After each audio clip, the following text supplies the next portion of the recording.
কুমিল্লা ব্রাহ্মণপাড়া উপজেলার ছোট ধুসিয়া এলাকার 2011 সালে সমাজকর্মী নুরুল হক হত্যা মামলায় 6 জনকে মৃত্যুদণ্ড ও 10 জনকে যাবজ্জীবন কারাদণ্ড দিয়েছে আদালত। বুধবার দুপুরে কুমিল্লা অতিরিক্ত জেলা ও দায়রা জজ চতুর্থ আদালতের বিচারক মোহাম্মদ জাহাঙ্গীর হোসেন এ রায় দেন। এছাড়া দণ্ডপ্রাপ্ত সকলকে 50,000 টাকা করে জরিমানা করা হয়েছে। মামলার বাদী পক্ষের আইনজীবী এপিপি মোহাম্মদ জাকির হোসেন বিষয়টি নিশ্চিত করেন।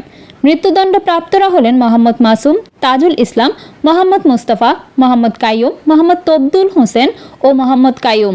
তাদের মধ্যে রায় ঘোষণার সময় উপস্থিত ছিলেন মোহাম্মদ কাইয়ুম ও মোহাম্মদ তবদুল হোসেন। যাবজ্জীবন দণ্ডপ্রাপ্তরা হলেন মোহাম্মদ নানু মিয়া, মতিন মিয়া, সাইদুল ইসলাম, বাবুল মিয়া, শফিকুল ইসলাম, মোহাম্মদ শফিকুল ইসলাম, মুসলিম মিয়া, মোহাম্মদ হেলাল মিয়া, বিল্লাল হোসেন, আব্দুল আওয়াল। আইনজীবী মোহাম্মদ জাকির হোসেন জানান, নুরুল হক হত্যা মামলার এজাহারে মোট 22 জন আসামি ছিল। পরবর্তীতে মামলার তদন্তকারী কর্মকর্তা 20 জনকে অভিযুক্ত করে আদালতে চার্জশিট প্রদান করেন। রায় প্রদানের সময় আদালতের এজলাসে 11 জন আসামি উপস্থিত ছিলেন। অপর 7 আসামি পলাতক রয়েছে। মামলার বিচার চলাকালীন সময়ে 2 আসামি মৃত্যুবরণ করেন এবং 2 জনকে বেকসুর খালাস প্রদান করেছেন বিচারক। এ মামলায় মোট 9 জন সাক্ষীর সাক্ষ্য গ্রহণ করা হয়েছে।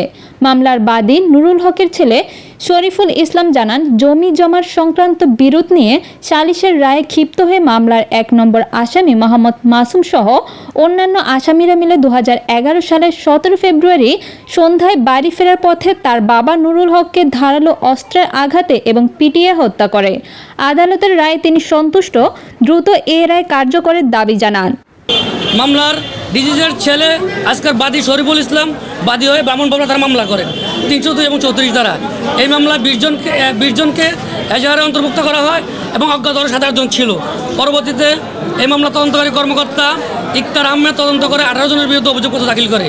বাদী এর প্রেক্ষিতে নারাজি দাখিল করার পরে পরবর্তীতে কুমিল্লার সিনিয়র সার্কেল ইতকুত মির সাহেব পুনরায় তদন্ত করেন। তদন্ত করে উনি 20 জনকে ইনক্লুড করে অভিযোগপত্র দাখিল করেন।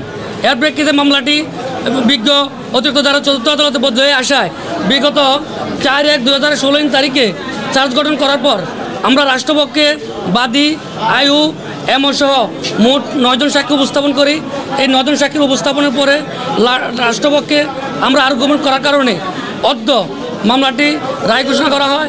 এই মামলা মোট 20 জন আসামির ভিতরে 6 জনকে মৃত্যুদণ্ড দেওয়া হয় এবং 50,000 টাকা জরিমানা, 10 জনকে যাবজ্জীবন 50,000 টাকা জরিমানা এবং 2 জনকে বেকসুর খালাস প্রদান করা হয়। আর 3 জন তিন জন মৃত্যুবরণ করেছে। আমরা রাষ্ট্রপক্ষ এই মামলাটা প্রমাণ করতে সক্ষম হওয়ায় আমরা রাষ্ট্রপক্ষ সন্তুষ্ট প্রকাশ করছি। এই যে 1 নম্বর আসামি মাসুমের সাথে জমি জমা নিয়ে গন্ডগোল ছিল চাচা, এর প্রেক্ষিতেই এই যে হাজি সাহেব এটা রায় করছে উপজেলা চেয়ারম্যান সরকারে, হ্যাঁ আমার আব্বা আর কি রায় করার পরে হেরার বিরুদ্ধে গেছে, যাওয়ার পর এর থেকে ক্ষিপ্ত হয়ে আমার আব্বাকে মাইরা ফেলছে, হত্যা করে ফেলছে। আমি এই মামলা রায় সন্তুষ্ট আলহামদুলিল্লাহ, আমি ন্যায় বিচার পাইছি আলহামদুলিল্লাহ। অভিযুক্তর মধ্যে 2 জন খালাস পেয়েছে আর সবাই দণ্ডপ্রাপ্ত হয়েছে। এর মধ্যে 6 জন হয়েছে ফাঁসি হয়েছে আর 10 জন যাবজ্জীবন।